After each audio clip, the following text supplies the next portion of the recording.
Assalamu alaikum. My name is Meera Babid and today the topic of my presentation is secondary infertility in males. सबसे पहले हम देखते हैं कि infertility क्या होती है। इनफर्टिलिटी को जनरली हम डिफाइन करते हैं कि प्रेगनेंसी अचीव ना कर सकना after 12 months of regular unprotected sexual intercourse. Infertility की हमारे पास दो टाइप्स होती हैं, प्राइमरी इनफर्टिलिटी और सेकेंडरी इनफर्टिलिटी। जो सेकेंडरी इनफर्टिलिटी है वो हमारा आज टॉपिक है, हम उसको डिफाइन करते हैं। सेकेंडरी इनफर्टिलिटी क्या होती है? जब आप अनएबल हो टू गेट प्रेग्नेंट या फिर आप एक बेबी को बर्थ देने के बाद दूसरी प्रेगनेंसी के टर्म को कंप्लीट ना कर सको। इसमें हमारे पास जो मेल्स में है डिफरेंट कंडीशंस आ जाती हैं इनफर्टिलिटी के, जिसमें हमारे पास आती है एजोस्पर्मिया, जिसमें क्या होती है स्पर्म जो होते हैं वो कम हो जाते हैं, लैक ऑफ स्पर्म्स होता है।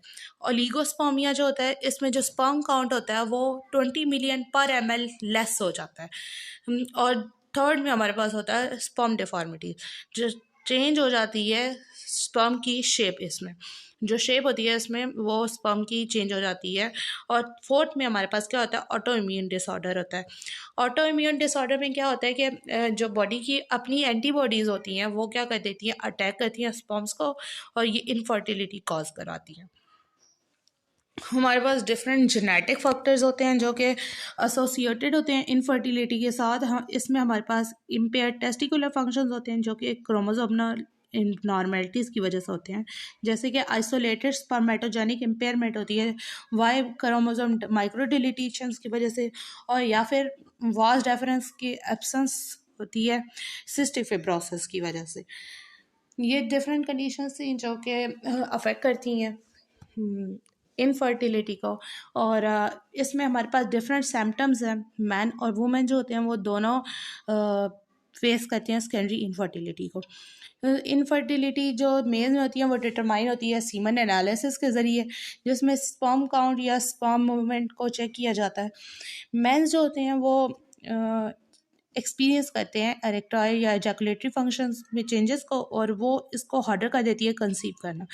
ये जो चेंजेस होते हैं इनफर्टिल डिफरेंट हेल्थ कंडीशंस होती हैं वो भी फर्टिलिटी को अफेक्ट करती हैं, जैसे कि हाई ब्लड प्रेशर है, जैसे हाइपरटेंशन भी कहते हैं। दूसरा है हमारे पास डायबिटीज़ टाइप 2 जो अफेक्ट करती है, और ओबेसिटी। ये डिफरेंट हेल्थ कंडीशंस हैं जो कि फर्टिलिटी को अफेक्ट कर रही होती हैं। इसके बाद हमारे पास कॉजेज़ आ जाती हैं इनफर्टिलिटी के। हमारे पास दो कॉजेज़ हैं मेल सेकेंडरी इनफर्टिलिटी के। पहली है वेरोसिस। वेरोसिस जो कंडीशन है उसमें क्या होता है कि वेन्स जो होती हैं स्क्रोटम के अंदर वो इनलार्ज हो जाती हैं। जो इनलार्ज वेन होती है वो क्या करती है? ब्लड की पुलिंग करती है, जो कि स्पर्म सेल्स को क्या करती है? हीट कर देती है, ओवर हीट कर देती है और उनको इनएक्टिवेट करती है। ये ज़्यादातर जो 1 in 5 मेल्स होते हैं वो सेकेंडरी इनफर्टिलिटी की केसेस वो वेरोसिस की वजह से हो जाते हैं। जो हमारे पास सेकंड इसकी कॉज है वो है डिक्रीज टेस्टोस्टेरोन लेवल। जो टेस्टोस्टेरोन्स होते हैं वो मेल सेक्स हार्मोन होता है, वो इम्पोर्टेंट रोल प्ले करती है स्पर्म प्रोडक्शन में।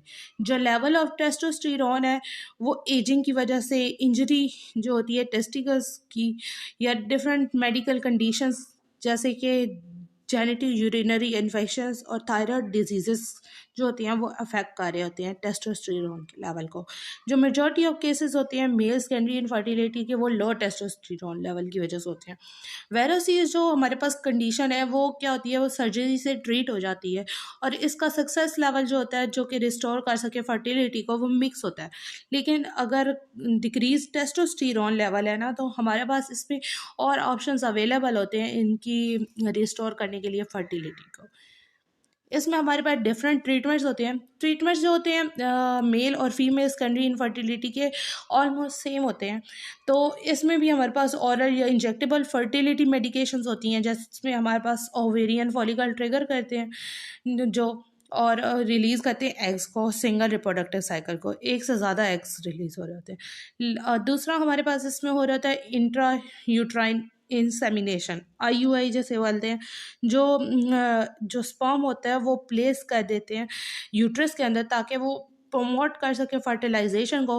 IUI क्या करता है कि नंबर ऑफ स्पर्म्स जो होते हैं वो फ्लोपियन ट्यूब तक जो पहुंचते हैं वो उसकी नंबर को इंक्रीज़ कर देता है, और वो लाइकलीहुड इसमें इंक्रीज़ हो जाता है सक्सेसफुल फर्टिलाइजेशन का। थर्ड हमारे पास ट्रीटमेंट की टाइप है इन विट्रो फर्टिलाइजेशन, जिसे हम IVF कहते हैं, जो इन्वॉल्व करती है हम एग की कम्बिनेशन करते हैं स्पर्म के साथ बॉडी के बाहर, जो कि इसके लाइकलीहुड को इंक्रीज़ करेगा कि वो फर्टिलाइजेशन सक्सेसफुल होती है इसमें। हमारे पास सेकंड हमारे पास ये है कि हम टेस्टोस्टेरोन को कैसे बूस्ट कर सकते हैं। टेस्टोस्टेरोन बूस्ट हो जाता है सम लाइफस्टाइल चेंजेस के साथ, जैसे कि हम हेल्दी हैबिट्स जो होती हैं उनको ब्रेक कर दें, जैसे कि होती है tobacco use, drug abuse, high alcohol intake जो होती है वो क्या कहती है स्पर्म की लाइफ को लेस कर देती है। अगर इन कंडीशंस को ब्रेक कर दिया जाए तो वो स्पर्म की जो लेवल होता है और टेस्टोस्टेरोन का लेवल है वो रीस्टोर हो जाता है। सेकेंडली हमारे पास है find a ways to reduce stress. Stress जो होता है वो उसका नेगेटिव अफेक्ट होता है स्पर्म की हेल्थ पे। हमें डिफरेंट फाइंड करना चाहिए वेज को जिसके ज़रिए हम स्ट्रेस के साथ कोप कर सकें। अगर हमारे पास कोई सोर्स ये स्ट्रेस का जो है वो हमारे सर्कमस्टेंसेस है तो वो ओवरनाइट चेंज नहीं हो सकता है। तो इसमें ये होता है कि आप फिज़िकल एक्सरसाइज जो होती है वो करें, और अपने स्लीप पैटर्न को करेक्ट करें। इसमें थर्ड हमारे पास ट्रीटमेंट में ये हो सकता है कि आप लूज़ एक्सेस पॉन्ड्स।